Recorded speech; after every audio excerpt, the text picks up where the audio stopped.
Back in 2011, there was a French hit called Intouchable. Do you remember that? Which was inspired by a true story about a Corsican businessman who was quadriplegic, and he had a caregiver, I think it was French-Algerian caregiver, and they had become very, very good friends, and it was a really, really sort of uplifting story.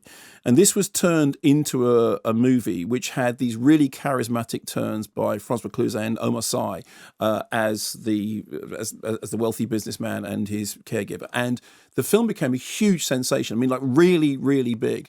I did a piece about it on the Culture Show, in which I think literally what I did was I talked about the film with Goldie because he was such a huge fan of the performances. And it's absolutely true. The performances were really sparkly, really charismatic.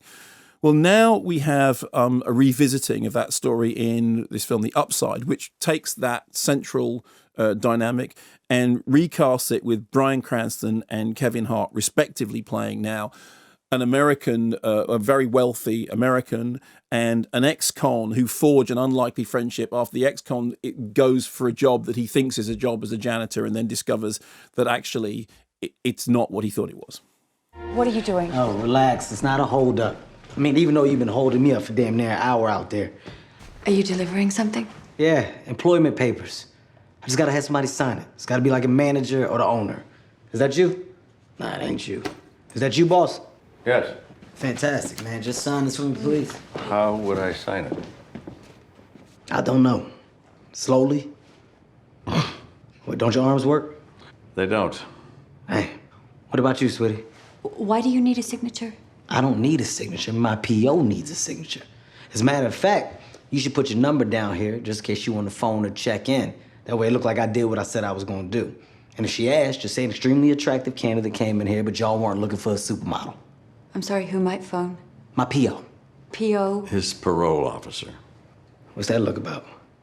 Don't judge me. I ain't judged you. And the third voice you heard in there, of course, is Nicole Kidman, who plays his business associate, who is there at the beginning and is obviously somebody who actually cares about him. They've worked together for a long time, and yet he can't see that, what's initially in front of him. The big problem with the film is this. When Intouchable, however you pronounce it, Untouchable, was a huge hit, I thought there are things in it that I think are really good, and those things are the performances. But there are also problems with the film, is that it is, it has a sort of slushy sentimentality about it, and it has a kind of a sense of fabricated reality. But it touched a nerve, and it became a really, really big hit.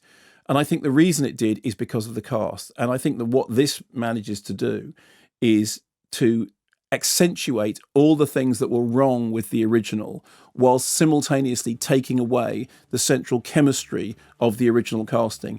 And it's one of those cases in which you look at it and you go, okay, this is an absolute textbook embodiment of what brilliant casting can do and what the lack of brilliant casting can do. Because there are flaws in both of them, but in one version of it, the cast makes it work, and in this it doesn't.